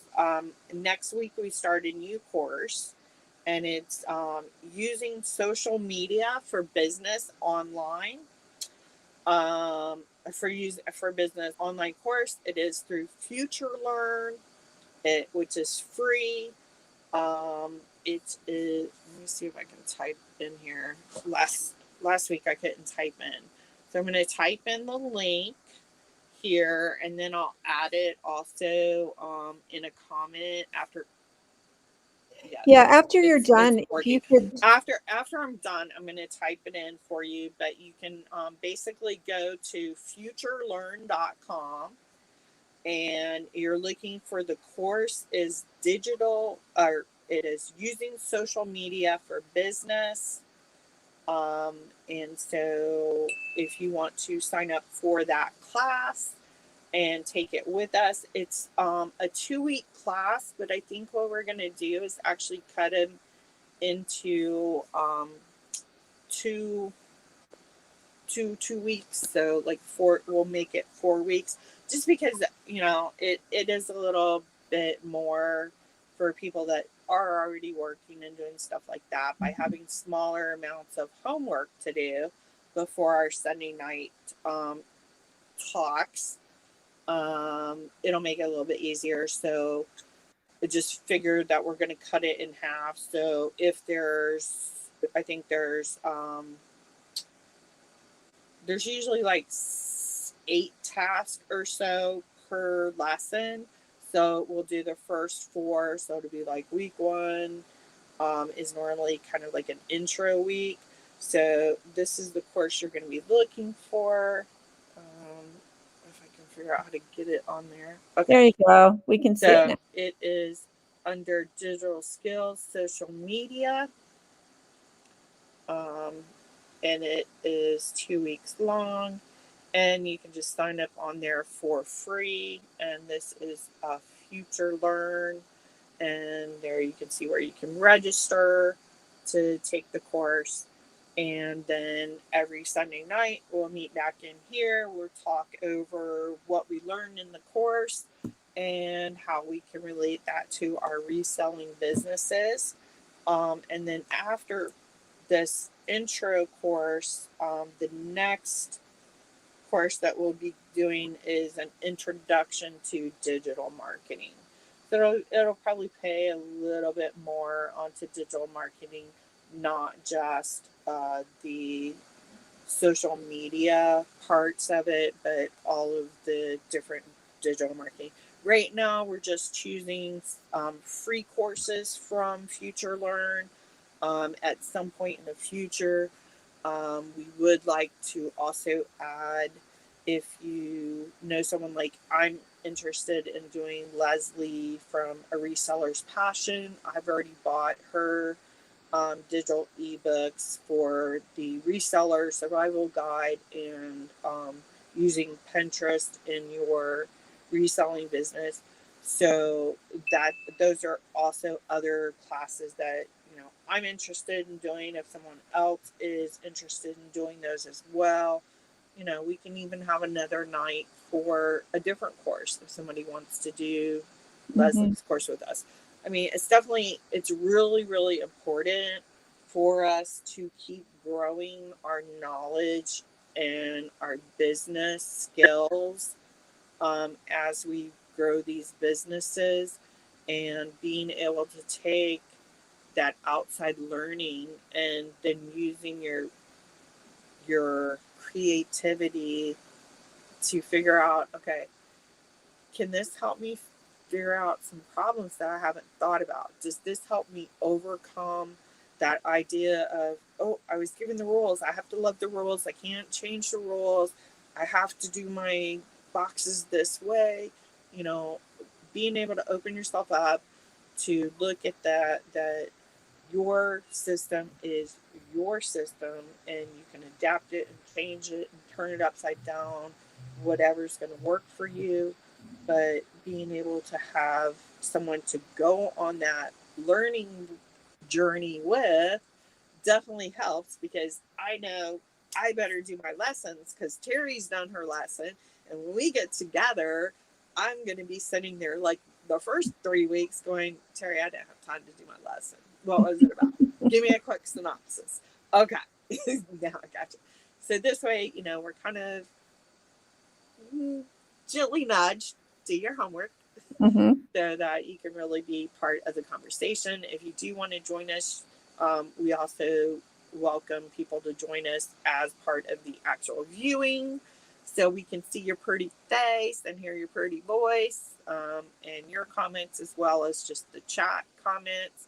So let me know. Instagram, I am at Hunter underscore Ryan underscore, or yeah. Jeez. Okay. Sorry.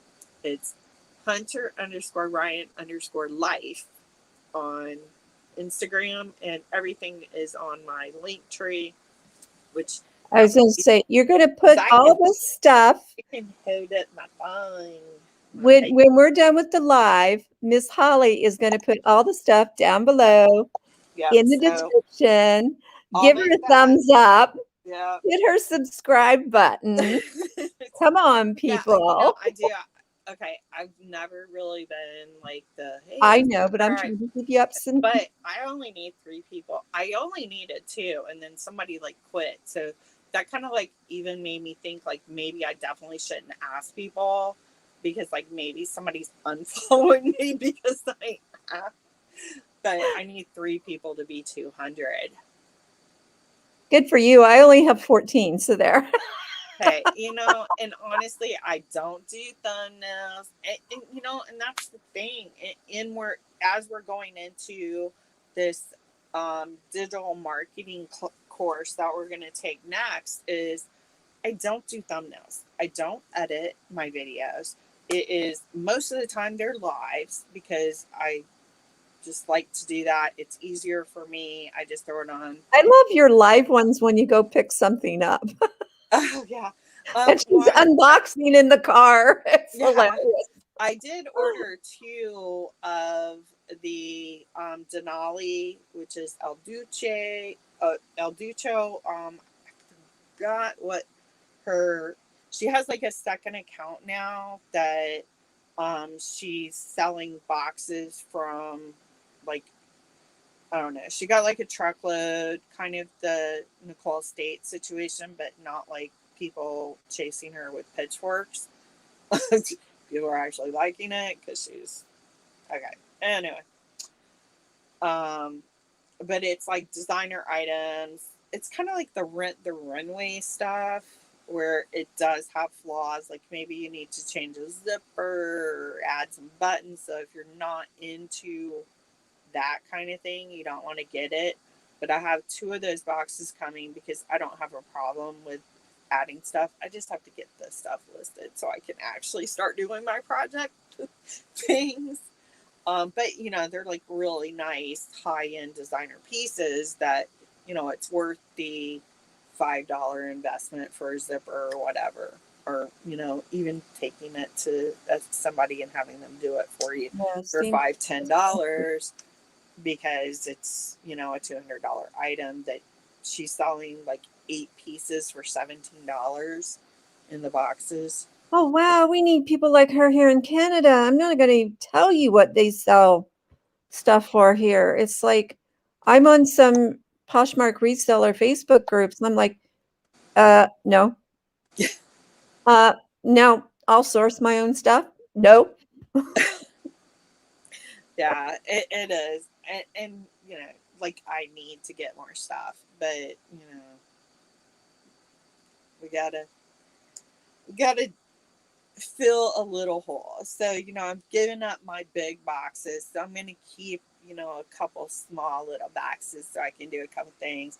I'm still been doing Shop Goodwill. I really should have just stayed with Shop Goodwill instead of going to these giant boxes of things, because I get really great stuff, and I have actually started to up. I'm not doing just the dollar purchases anymore. I'm probably going to do another how-to video on how I shop on Shop Goodwill, because it's been a while since I've done a how-to. I usually kind of like throw them in with an unboxing, so maybe I'll just do a straight how to like set it up so I can show you on my screen, me actually going through and how I do the searching. Because I find great stuff. You know, these are my first Brahmin bags. I think I've gotten 6 or 7 Brahmin bags, and I've already sold 3. Is that on Goodwill? Yeah, Shop Goodwill. I found Brahmin bags, but I never was really getting those before because I was mainly doing okay, I'm gonna let stuff go until it's only $1 bid. The South Florida one that I use the most, it's like they do $4 or $5 handling on most of their stuff. So even $1 bid, you're paying $5 to $6 Yeah. for it, or yeah, 6 to 7, or no, 5 to 7, between $5 and $7. But I get a lot of coach in that. But I think people have watched me because I've seen a lot more of the larger coach items getting sold for higher. Whereas I used to be able to even get the big coach bags for $1 auction. You know, now more people are coming in and actually paying the $9.99. Hey, Barbara, we're actually almost done. Hi, Barbara. Been here for an hour and 50 minutes. Barbara, our next 2 courses are going to be, where's it at?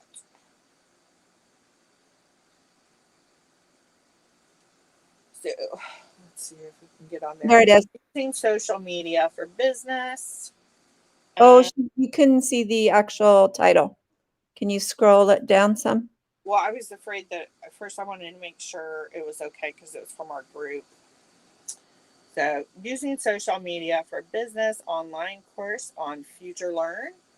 And I'll add the links below. It's a 2-week class. We're actually going to break it into a 4-week class just so it's a little bit more spread out. And then we're going to follow it up with Introduction to Digital Marketing.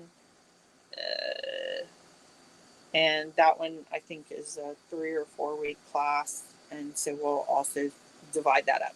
So those are going to be great. We're going to use that. We were talking a little bit about what we're currently doing as far as our marketing and our digital marketing. Like, you know, I use my And please put that link below. it's already on my link tree.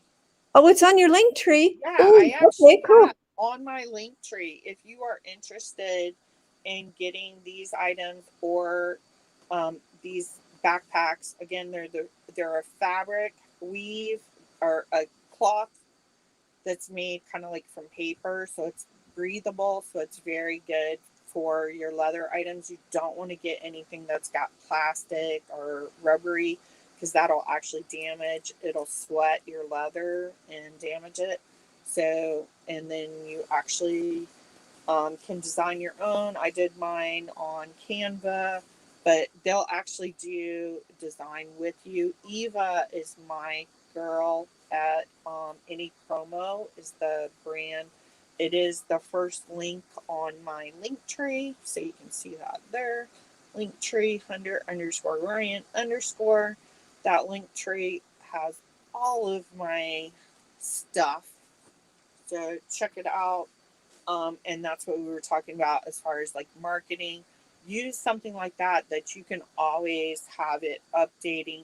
So when you have these kinds of marketing materials out there, you know, it's constantly updated. So it doesn't matter if tomorrow or next year somebody looks at that and they want to see where I am. Barbara says she does not market on social media much. She's mostly on Facebook and she doesn't want it there, maybe a little on Instagram. So that's, you know, like something as well, like choosing what's going to work for you. I originally had a Facebook group. I decided I really didn't want to invest as much time in doing Facebook posts for my social media. I pretty much just use Instagram and YouTube. And I've been using Instagram TV, so I'm kind of growing that. I'm not interested in doing TikTok. Actually, yesterday I started using the shorts on YouTube, which is kind of like reels, and I do reels now. I did a couple reels now on Instagram, and I did a story on Poshmark. So I'm kind of trying out those a little bit. I actually got this is a turntable. So like when it's off, I can move it around when I'm doing my pictures, but then it also plugs in and turns itself. So I got that because now I can do reels of items like to put in the stories and to put since Poshmark now allows you to have videos as a video as well as your photos on Poshmark. Now I can do like the only thing it doesn't turn like really fast enough to go all the way around. So like what I was doing with shoes is I did one this way and one that way. So it's like by the time it got around, you saw the front and the back of both. Um, so if you are interested in a turntable for doing those things like Instagram stories and stuff like that to help promote, hey, I just did this listing, go grab it quick. Or like what I've been trying to do is when I get stuff in that I know I don't have time to list right that second, um, I'll take like a couple pictures of it and throw it up on Instagram. And I've actually been able to sell a couple things without even having to do like the real pictures and all of that. So not a bad idea. I do think Instagram is good for doing live sales as well as, oh my God, I have stuff coming in. And what's really good about Shop Goodwill is you've already got pictures. So like all of this stuff, I actually listed some of the things using the Shop Goodwill pictures before I'm coming in here now and doing my pictures, but I've already had them up. Two of the things actually sold with the Goodwill pictures, so I didn't even have to take the pictures yet. So use those as well if you're buying from other people. There is the reposher thing. Mm-hmm. Barbara says videos are nice for hard goods, especially, yep, like snow globes, for showing something that has an unusual item about it. Yeah. And that's part of like with this bag, I'm definitely going to do a video on this bag just because of the misinformation that's out there about this specific bag, that people are thinking that it's fake, and it's only because experts, other resellers that have never seen the bag, are saying that it's fake. Well, if this is fake, this company needs to be making Coach bags because this is probably the best Coach bag as far as quality of the leather, the metal, every single rivet having Coach on it. This is who needs to be making Coach gear. If this is fake, it's better than the real thing. So, but anyway, but that, those are things too. We got to have more than just, well, I did a Google search of the number and somebody that I don't know that has no information about how they came up with it said, well, it's probably fake. Why? Who are you? What is your authority? How do you know anything about it? Have you actually seen it? So, and Barbara says, like showing a concealed carry bag. Yes, I have a couple of those. And yes, I do have firearms. I don't know though. Um, with the concealed carry bag, where I think it's great is that you can actually see, like, okay, this person's able to fit a Glock in there and they're able to take it in and out easily. Especially like if you've got an extended clip. I have a Glock. Well, actually, I gave my son my Glock 19X, and I went to a smaller Taurus just because my bag actually didn't work with the extended clip on the 19X. So that's great as far as, like when I'm looking to purchase for me. Um, my one concern on actually showing is like me showing my firearm. I don't know. I don't know. I don't know. I mean, I know for sure as a purchaser, I think that that's a really good idea. But then when you switch on to seller, you it this uh, it's like this day and age you have to like triple think. Okay, people are gonna see that I have a gun, so that's gonna make me not. I don't know. Oh, she's saying not showing the gun, but showing where it goes. Okay, yeah. I mean, that's easy enough. But I think actually showing what kind of firearm fits in it would be great. Like, as far as me, as a purchaser, I would like to see that. Just as a reseller, then you get afraid of getting canceled because, oh, she's got 3 different guns because she showed me how she put her 3 different guns into there. So, and I have more than 3. I was in the army. I it should be pretty easy to know that I have firearms in my house. A lot of people in the States do. Well, They're illegal here in Canada. You're not allowed to have a handgun. I don't just have handguns. No, And you we're can gonna have be real, like a shotgun, right? We're gonna be No, I real. know what you're talking about. I know what you're talking about. No, Remember, I from the have a States. 20 gauge shotgun. I have a 22, and we have an AR. That's my son's. And then we both have handguns. But see, the real thing. Okay, Barbara's like, they won't break into my house if I'm showing 3 guns. Yeah, that's the other good part. Although I do have plenty of signs. Like I have a really cool. You know how like the old Coke bottle sign, like the metal signs. I have ones with Glock, like Oh, the cool. Glock safety. So I have like these cute. I think they're cute. Like If they can't take the just hint, right? beware if you're coming from either side. You see these really nice, like look kind of like the old school Coke. So it looks aesthetically pleasing, but it's also like not the house to mess with. Because here's the thing, right, just to be honest here. If we run out of ammunition, we have, I think, because my son was like in this knife of the month club. So he's probably got like 60 or 70 knives. He's got bayonets. He has blow darts, Oh which my we gosh. have like these metal I've blow never known darts. anybody to have blow darts. Sorry. No, it's cool. They actually have. I know. It's cool. Like he I've has like seen this it before, but little I've never thing known where you can anybody. practice blowing it, and then you have hunting ones. He actually has the practice darts, and then he has the hunting ones that are metal and like a real sharp point.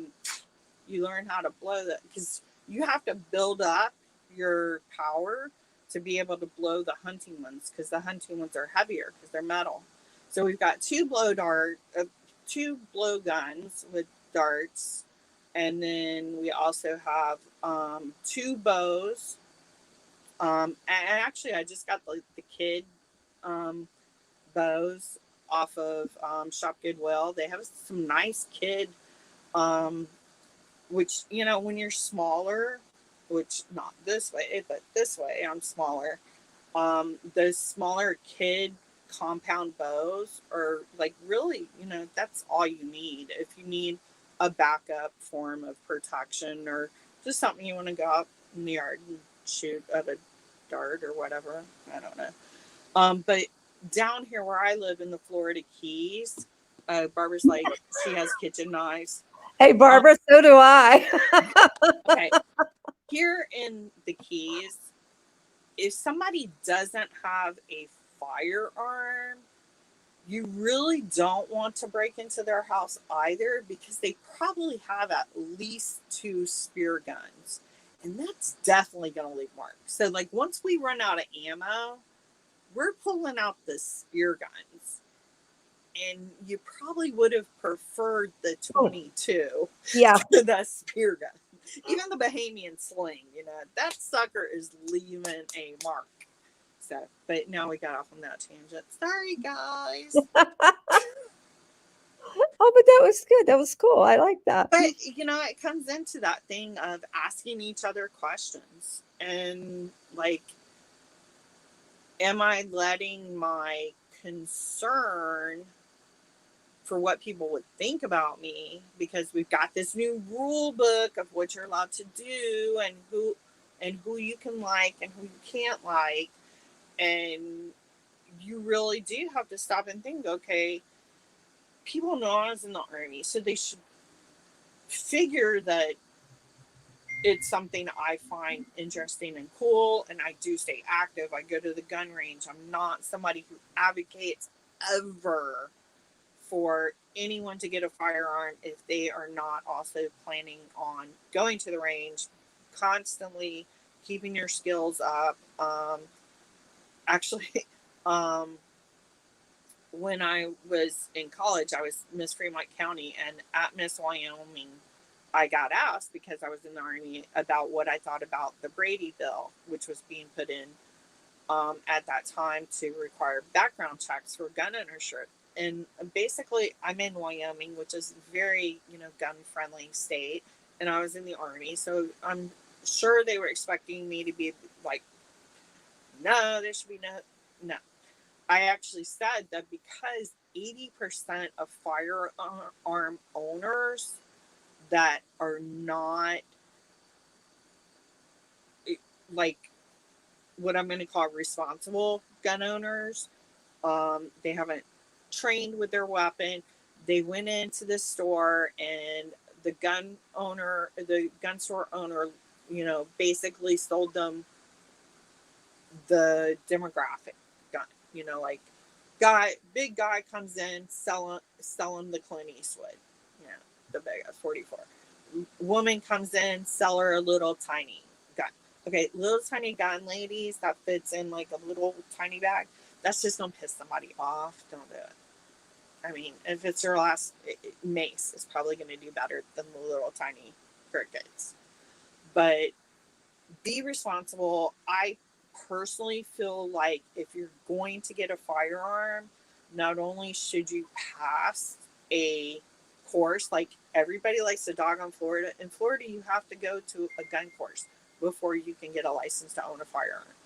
So you need to go to a gun course. You need to learn how to take care of them correctly, and you need to train. And I think even with a gun license, you should be required to actually train with the weapon that you're purchasing. So every single weapon that I bought, I get my stuff, even if I buy it online, it comes to my local dealer that is also a range, and I have a pretty extensive background in firearms. I still pay one of the guys there, I don't think the lady that's there, she doesn't really do the training. I pay for an hour of training every single weapon that I purchase, just to make sure that I know how to take care of it. I know how to fire it. I know how to put it on safe. All of those things are extremely important. So sorry for the tangent, but yes, if you want to own a firearm, please be responsible. And Barbara says that she is not worried because her voice carries, and I will hear her in Florida. Hey, Barbara, she might hear me too, and I'm all the way up in Canada. So Be like, I heard. Oh, wait. And then I'd be like, sorry, Terry. It's illegal for me to enter Canada with a firearm. I cannot protect you. I know. That's okay. I've got some really sharp kitchen knives. And my husband makes sure he keeps them. I'm telling you right now, learn how to throw them. Oh, I know how to throw them. Like, I know how to shoot a gun. Do you actually practice getting it into something? Oh, I haven't in a while, but you need to do that. Like anything that you are planning in your mind as, this is how I'm going to defend myself, you need to practice with it. whether it's a firearm or, you know, your kitchen knives. Practice with it, because that's the most, and this is also with our reselling, is the things that we do as part of our process. Your process will go faster, and you can actually kind of click out, you know, and kind of tune it out, especially like when it's a part that you hate because it's so drudgery. You build the muscle memory of how to do it by doing it over and over again. And that's like how, that's why you want to practice things that you need to be able to do in a moment of high stress. You need to practice repeatedly, so that high stress doesn't fluster the training out of you.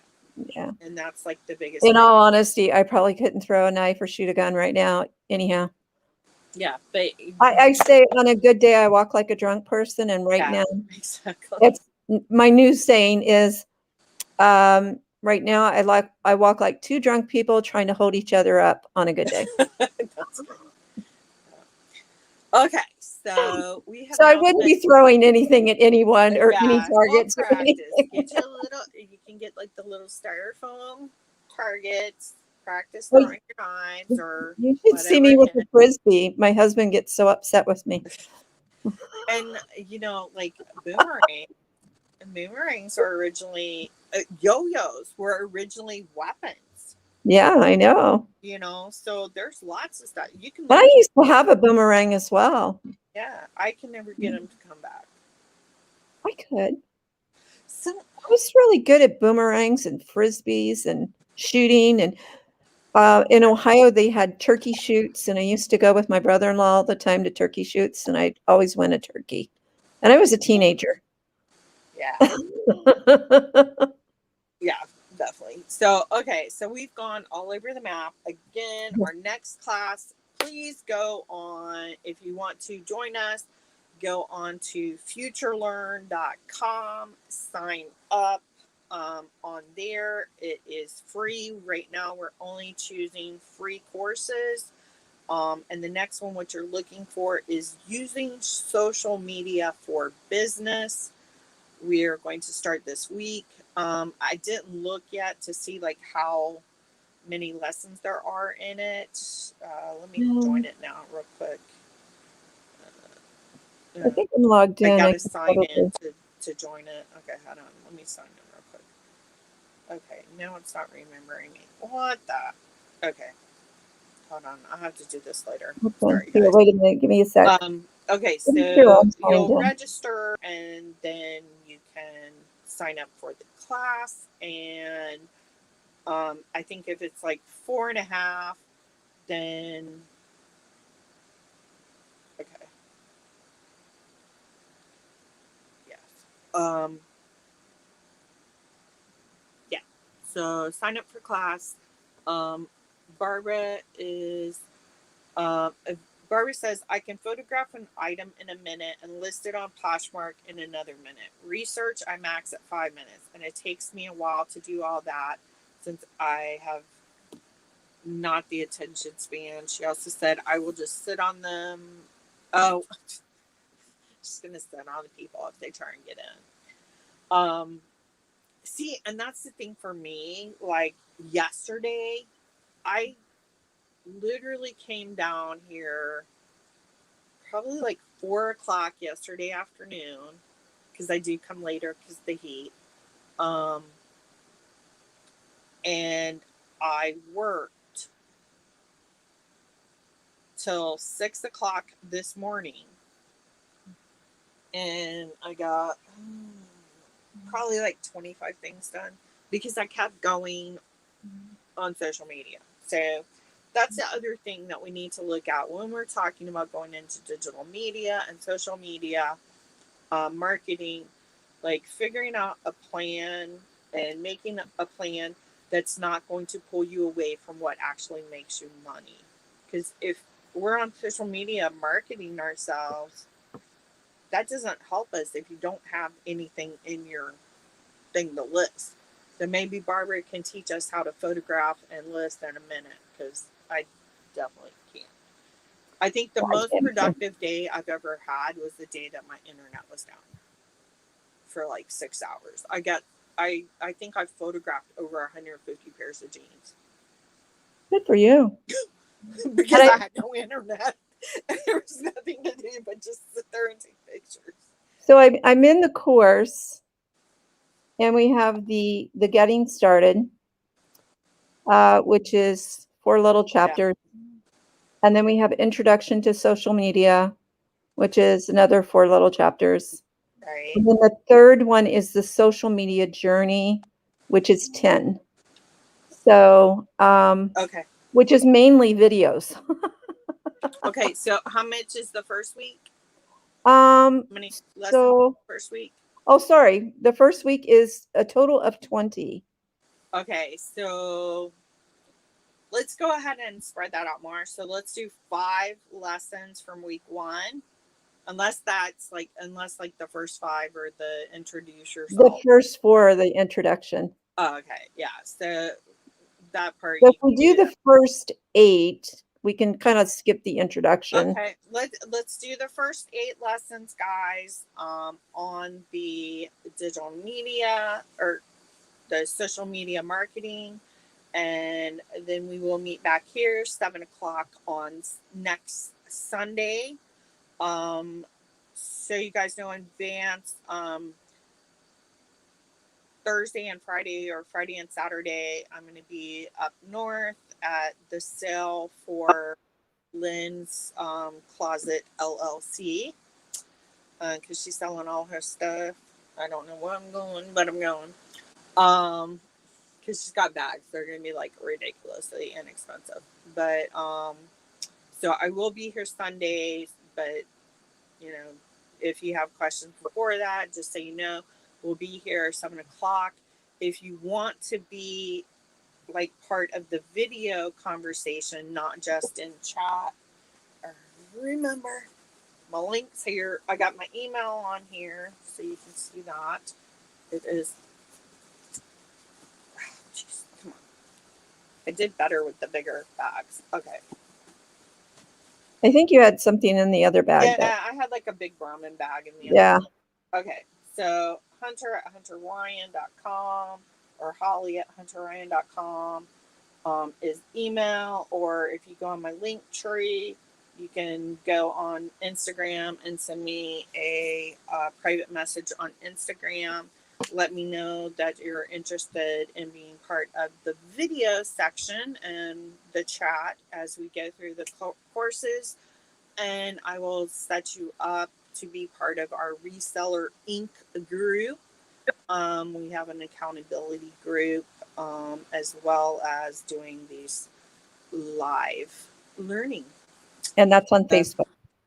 And you're on Facebook. I'm not on Facebook right now.